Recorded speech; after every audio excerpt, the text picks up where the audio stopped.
নমস্কাৰ আপোনালোক সকলোকে আমাৰ পাকঘৰলৈ স্বাগতম জনাইছো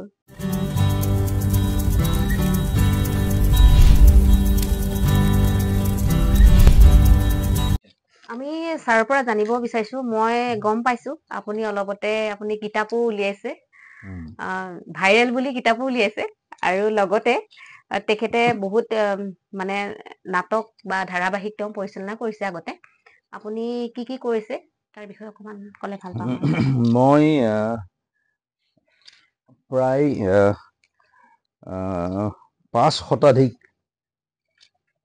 ধাৰাবাহিক ইত্যাদিত মই এটা মানে প্ৰত্যক্ষ অপৰোক্ষভাৱে জড়িত আছো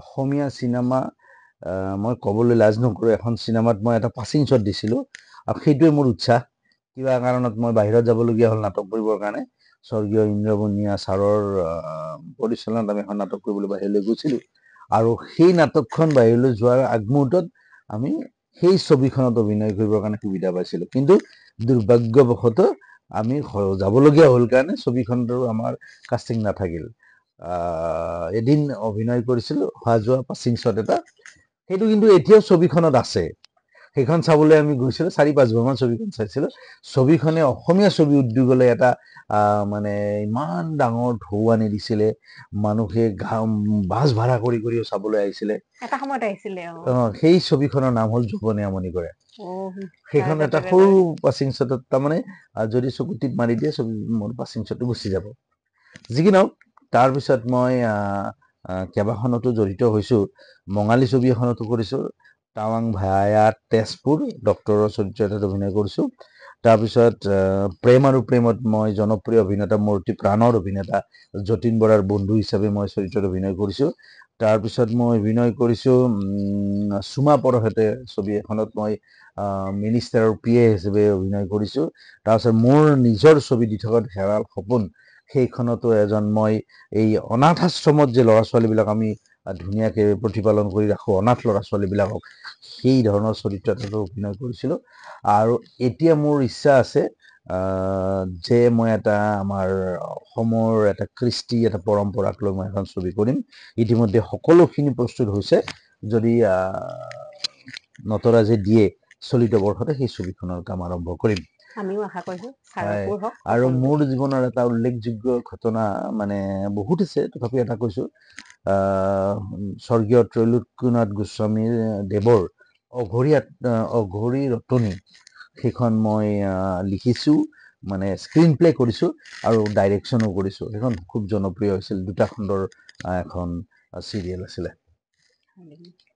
আৰু এটা কথা জানিব বিচাৰো যেহেতু আপুনি বহুত অভিনয় কৰিছে আৰু আজিকালিতো জানে ছচিয়েল মিডিয়াৰ যুগ যিসকল আজিকালি অভিনেত্ৰী বা অভিনেতা হ'ব খোজে আপুনি ছচিয়েল মিডিয়াতে ভাবে যে মই অকমান অশালীন ড্ৰেছ পিন্ধিলেই মানে ধৰক হিৰোইন হৈ যাব পাৰিম তেনেকুৱা কিবা কথা আছে নেকি যে আজিকালি আপুনি গম পায় অশালীনতাক বেছি গুৰুত্ব দিছে কিন্তু তেনেকুৱা হৈ বা জানো এখন মানে চিনেমা বা এৰিয়াত অভিনয় কৰিবলৈ তেওঁ সুযোগ পাব বা তাৰ বিষয়ে আপুনি কি কয় প্ৰশ্নটোৰ উত্তৰ দিয়াৰ আগতে মোৰ কিন্তু আঞ্জাখন হৈ গ'ল ঠিক আছে নমাই থৈ দিওঁ মোক হেৰি দুখন লাগিব ওকে বঢ়িয়া এইখন নমাই থৈছো দেই কথা পাতি থাকিম আমি ছাৰৰ লগত ইয়াতে থৈ দিওঁ থৈ দিয়ক এয়া হৈ গ'ল আমি এইটো ঢাকি থৈ দিওঁ আৰু এতিয়া আমি জুই ফুৱাম আৰু লগতে কথা পাতিম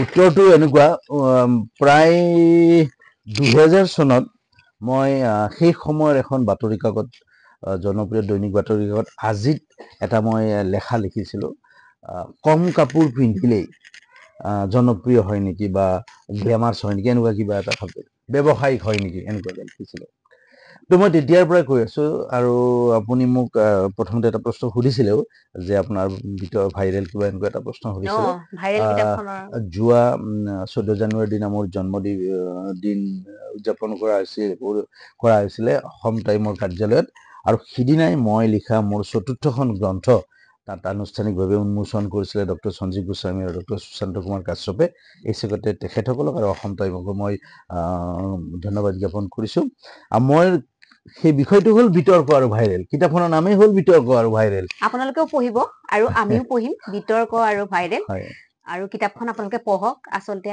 আজিৰ প্ৰজন্মই পঢ়িব লাগে, পঢ়ক আপোনালোকে। MR পাব্লিকেশ্যন পাণবজাৰত সেইখন উপলব্ধ হ'ব, ৰঙিয়াতো হ'ব। 2-এদিনৰ ভিতৰতে কিতাপৰ দোকানত আপোনালোকে কিনিবলৈ পাব। আচ্ছা, বিতৰ্ক আৰু ভাইৰেল মানে কি, এইটোৰ লগত কম কাপোৰ, শালীনতা এই শব্দবোৰ জড়িত হৈ আছে। এতিয়াৰ মানুহে মানে মোবাইলত আপুনি যিমান ধুনীয়াকে ভিডিঅ' নবনাওক কিয়, যিমান ধুনীয়াকে কষ্ট কৰি বহুত গৱেষণা কৰি পেলাই যদি এখন ছবিও বনায় বা যদি এটা ভিডিঅ' বনায়, সেইটো কিন্তু মানুহে নাচাব। লুকাই চুৰকে হ'লেও কম কাপোৰ পিন্ধা সেই ভিডিঅ'টোহে চাব। সি যি কেটেগৰীৰ মানুহেই নহওক কিয়, সকলো নহয়, মই এইটো সাধাৰণীকৰণ কৰা নাই। কিন্তু কথাটো হ'ল, এই দুৰ্বলতাটো মানুহৰ এটা নিজস্ব কথা, নিজস্ব, এইটো তাৰমানে মানুহৰ জীৱনৰ লগত জড়িত কথা যে বিতৰ্ক হ'লেহে তেওঁলোক ভাইৰেল হ'ব পাৰিব। ভাইৰেল কৰিবলৈ গৈ মানুহবিলাকৰ এতিয়া দুৰ্বলতা হৈছে। চাবচোন, বেছিভাগ মানুহেই এতিয়া নতুনকৈ গান গাবলৈ শিকিছে, বেছিভাগ মানুহে এতিয়া নতুনকৈ নাচিবলৈ শিকিছে, এই ভাইৰেল কৰিবৰ কাৰণে, বিতৰ্ক হ'বৰ কাৰণে। মই ভাবোঁ এই ব্যৱস্থাই কিন্তু আমাক আমাৰ সমাজখনক বিপথে পৰিচালিত কৰিব। ৰিলছ বনাওক, ভাল ভাল কথাবোৰ ভাইৰেল কৰক, যাতে আমাৰ প্ৰজন্মই কিবা এটা শিকিবলৈ পাৰে। এতিয়া চুঙা পিঠাৰ কথা আপুনি উল্লেখ কৰিছে, ইয়াত চুঙা পিঠা বনোৱাৰ কথাটো উল্লেখ কৰিছে। এতিয়া চুঙা পিঠা বনাই পেলাই ভাইৰেল কৰক। আৰু মহোহো, আমাৰ যিটো আঘোণ মাহত আমাৰ লোক কালচাৰ, সেইটোৰ ওপৰত ভাইৰেল কৰক।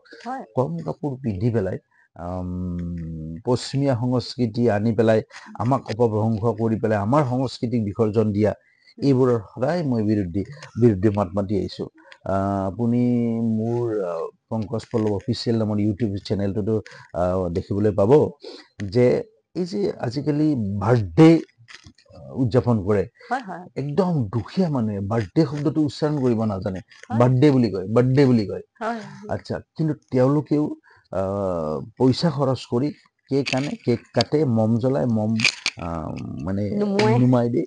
এইবোৰ হ'ল আমাৰ সংস্কৃতি নহয়, এইবোৰ পশ্চিমীয়া সংস্কৃতি। আমাৰ সংস্কৃতি হ'ল আমি জন্মতিথি পালন কৰোঁ। সিদিনাখন মই মোৰ জন্মদিনৰ দিনা এখন কিতাপ লিখিছোঁ, সেইখন পাব্লিছ কৰা হৈছে।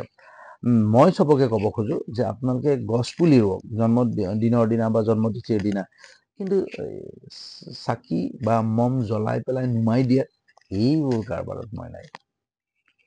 আপুনি বহুত ভাল ভাল কথা কৈছে। এতিয়া আপোনাক মই সুধিব বিচাৰিছো, আচলতে অভিনয় কৰি বহুতে ভাল পায়, নহয় জানো? আচলতে অভিনয় কৰি মানুহে পেছাগত হিচাপে নিজকে ল'ব পাৰেনে? নিশ্চয় পাৰে, নিশ্চয় পাৰে। আজিৰ অসমত সাংস্কৃতিক জীৱন, বিশেষকৈ অভিনয়কো পেছা হিচাপে গ্ৰহণ কৰি পেলাই যিকোনো এজন মানুহে নিজকে প্ৰতিষ্ঠা লাভ কৰিব পাৰে। আৰু এটা কথা, ছচিয়েল মিডিয়াৰ হিৰো হিৰইনখিনি যিখিনি আপোনালোকে দেখি থাকে সদ্যহতে, তেওঁলোকৰ ভৱিষ্যত কি, আপুনি তাৰ বিষয়ে কি ক'ব? যাৰ প্ৰতিভা আছে তেওঁ এদিন নহয় এদিন প্ৰতিষ্ঠা লাভ কৰিবই।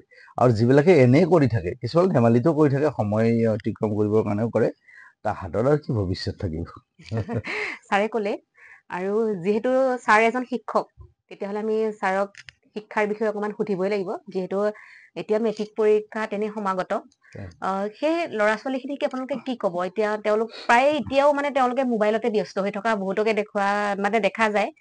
তেওঁলোকে মাক দেউতাকক হয়তো কিছুমানে ফাঁকি দিয়ে যে মোবাইলটোৰ দিছে, ছাৰহঁতে আমি পঢ়িব লাগে, তাৰ মাজতে ফাঁকি মাৰি বহুতে কি হয়, নিজক মোবাইলৰ লগত ব্যস্ত কৰি থৈ দিয়ে আৰু পঢ়াখিনি তেওঁলোকে পাহৰি যায়। তাৰ বিষয়ে আপুনি অকণমান ক'লে ভাল পাম আমি। মই এই বছৰ একচুৱেলি মেট্ৰিক পৰীক্ষা নাই দেই, এইটো উঠাই দিয়া হৈছে।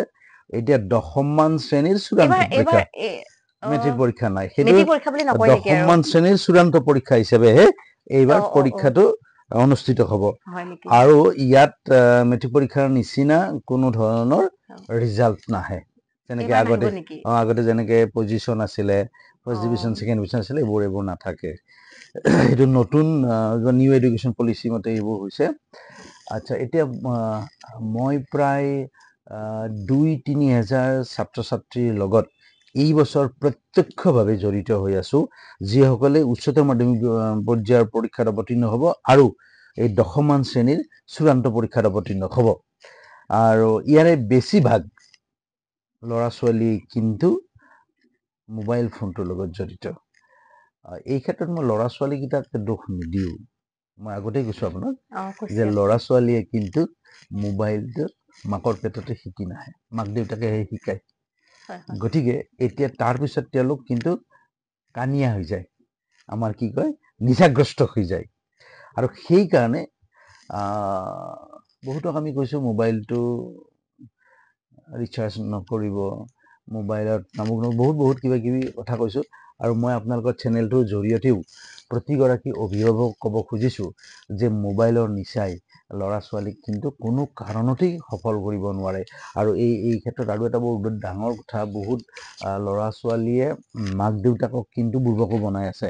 তাৰমানে মোবাইলত পঢ়া হয় বুলি কয়, মোবাইলত কোনোবা ছাৰে কুৱেশ্যন দিয়া বুলি আনচাৰ দিয়া বুলি কয়, আপোনালোকে চেক কৰি চাব।